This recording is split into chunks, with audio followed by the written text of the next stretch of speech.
Shalom Berajá, vamos a continuar con la historia de los hebreos en Cuba. Seguimos con el almanaque hebreo Vida Banera del año 1951 en este interesante artículo de sinagogas célebres en Francia. Pues fue escrito por el profesor Armand Lunel, el escritor y catedrático judío de Francia que ha estudiado con sus ojos de sabio y con su corazón de poeta las huellas de la vida antigua de las comunidades israelitas en el sur de Francia. Las cuatro santas comunidades o Arba Keiló, como se decía en hebreo, de Aviñón, Carpentras, Caviñón y Sul-Suqué, formaban parte bajo el viejo régimen de los estados franceses de la Santa Sede. Como tales gozaban de la protección pontificia, y de ese modo pudieron mantenerse en plena Provenza esos curiosos núcleos hebreos hasta el día en que el soplo liberador de la Revolución Francesa derrumbó los muros de los guetos y dispersó a su población. Se daba a estos guetos el nombre de carreras, términos provenzal que significa calle. La carrera era en efecto la calle reservada legalmente a los judíos a partir del siglo XV. ¿Qué extraña vida debieron de llevar en esas carreras? ¿Quién se acuerda de aquello? ¿Cómo podemos representárnoslos hoy? Si no hay nada que se exprese mejor, con más fidelidad al estado de espíritu, las aspiraciones y las costumbres de un pueblo que sus obras de arte, ¿tendremos alguna probabilidad de rehacer el alma de aquellas venerables comunidades en los dos monumentos de arquitectura religiosa que se han conservado hasta nuestros días, la sinagoga de Carpentras y de Cabeñón, que son muy pocos conocidas? Se trata de una especie de peregrinación. Empecemos por Carpentras, que fue la verdadera capital religiosa, la Jerusalén francesa de los judíos de Aviñón y el condado. La sinagoga de Carpentras ha sido reconstruida en el siglo XVIII sobre cimientos mucho más antiguos. Los primeros golpes de pico se dieron en 1741. Fuera de la ciudad y a lo largo de su viejo cementerio, los judíos estaban presenciando la construcción de un magnífico acueducto que era la admiración de toda la comarca.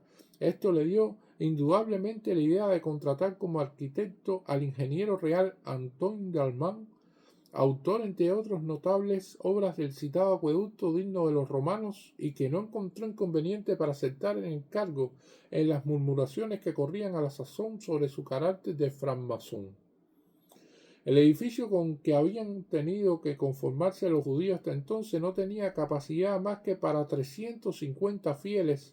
A causa del aumento de la población judía había sido preciso colocar 800.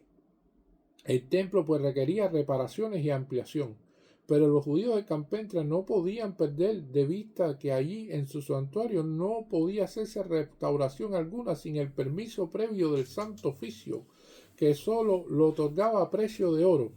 Corría el año de 1743 y los gastos se elevaban a 30.000 libras. El muro del Arca Santa avanzaba en dirección del Jardín de los Penitentes Blancos, que iban a encontrarse. ¡Qué atrevimiento! Con los dos hermosos ventanales en plena jornada de penitencia. Además, los rudos cánticos hebreos iban a turbar los apacibles paseos de los penitentes y mezclarse al latín de sus oraciones. El escándalo ganaba proporciones si se tomaba en cuenta que el templo judío, que crecía en dimensiones, estaba a punto de sobrepasar la altura de la catedral de San Cifrenio y la iglesia de las Visitandinas. Toda la administración pontificia se alarmó y Monseñor de Ingenberg, obispo de Carpentras, obtuvo de Roma órdenes para limitar el edificio de sus proporciones de 1740 primero y después a las de 1357, exiguas e insuficientes. Pero los judíos defendían sus derechos demoliendo por un lado para construir por otro.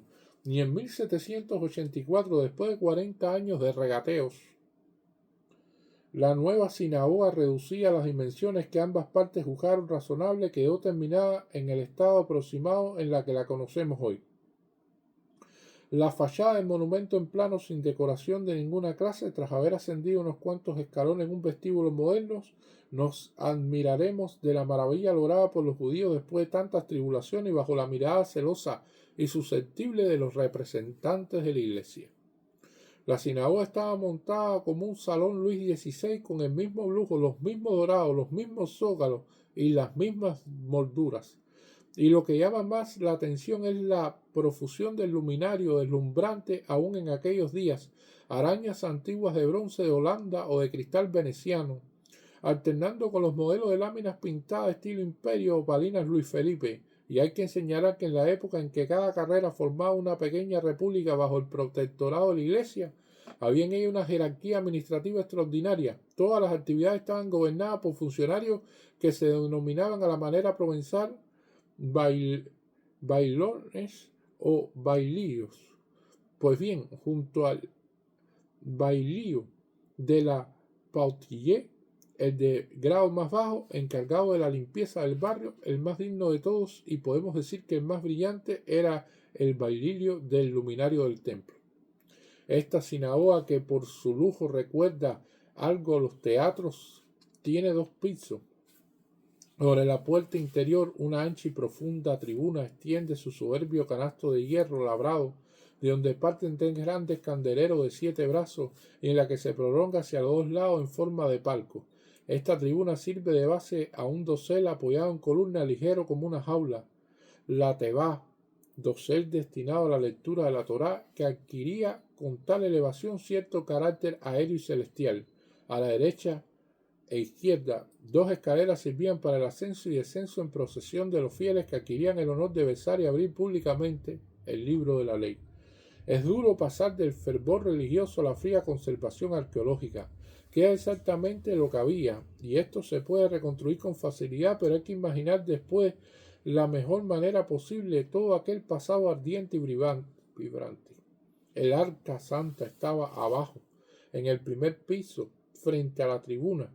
Las protege unas pequeñas y bonitas barandillas de hierro forjado y le encubre una cortina. La cortina que vi en mi última visita era insignificante, pero encontré otra cuidadosamente doblada a un armario que me pareció bellísima. Era de seda roja realizada en oro, del mismo estilo de los tejidos sirios del siglo XVIII. Esta cortina solo se usaba en los días de fiesta grande. Los sefarín envueltos en mantos de brocado de donde brotan sus florones de plata, finamente cincelada, está todavía en el arca santa. Pobre y espléndido sefarín de rito contandino que quizás ninguna mano piadosa vuelva a descubrir. ¿Y qué decir de aquellos silloncitos artísticos allá arriba en el nicho de aquel silloncito Luis XVI para hacer juego con el conjunto?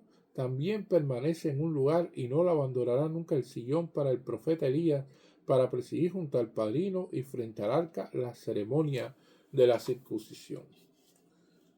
Y hasta aquí vamos a leer este interesantísimo artículo de las sinagogas en Francia, sinagogas célebres en Francia, que fue escrito por el profesor Armand Lunel. Vamos a seguir la semana que viene dándole continuación al mismo, que fue publicado en el almanaque Vida Habanera del año 1951. Muchas gracias.